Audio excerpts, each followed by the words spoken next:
Hello there, this is another weekly update. I thought I'd play some music today.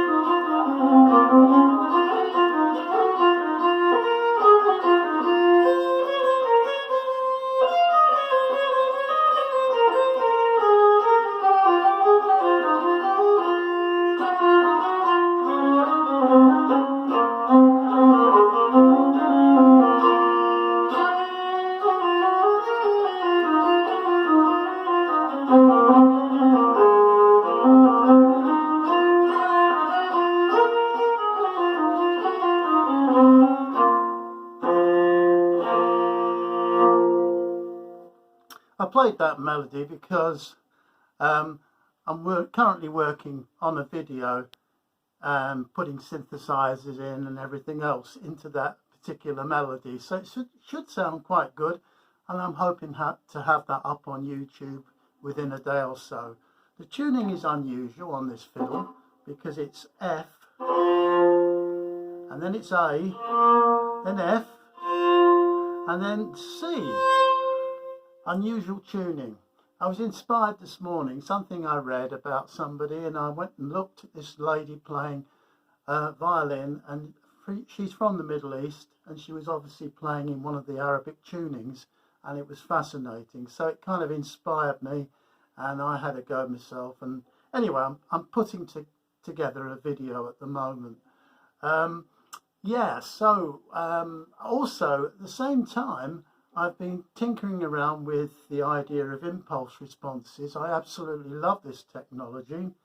And what I've been doing is, if you followed my electric violin series, you may know that I created a lot of impulse responses myself. I showed you how to do that.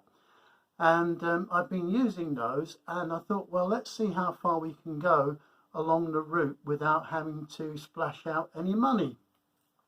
So obviously I have a copy of Reaper that I've got a license for some time ago, so I do tend to use Reaper a lot, and it comes with all this free software. Now you can download Reaper and you can use it pretty much for a month or two, I think, before they ask for you to subscribe. So, and it's very low cost, but the thing is, you can tinker around with it and try it out for yourself.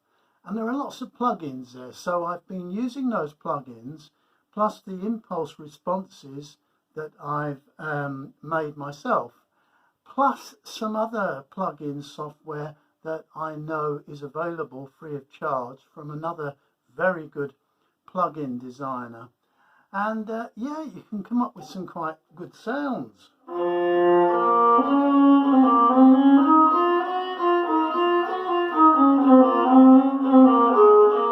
Impulse responses, what they tend to do is the whole idea behind convolution is it tends to change the sound of the instrument that you're playing. So in other words, you may know that electric violins are quite harsh, the sound, because of the piezo.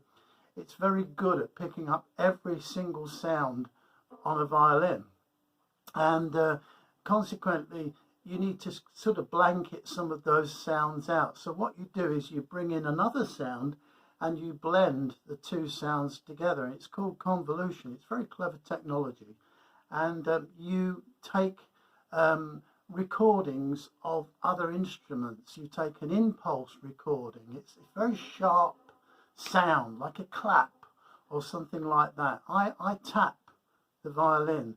So for instance, this one at the moment is an old violin that I'm playing, even though it's an electric one.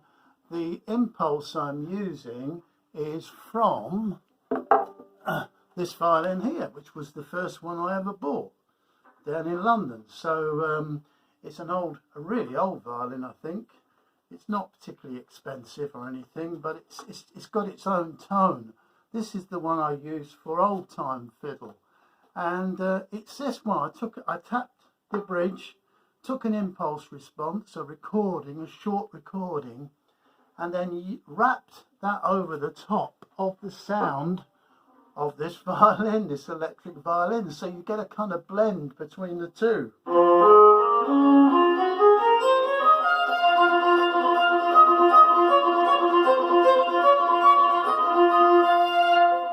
So that's another thing I shall be adding to the electric violin series, telling you exactly what I've done, what I've found out, and how to approach it. Plus, of course, I've discovered a lot about MIDI violin over the previous 12 months, and how to convert what we play on the audio violin into a MIDI violin. So it's good fun. It sounds complicated, but it's not. So I thought I would try and explain it in a series of new videos, step by step, exactly what you have to do.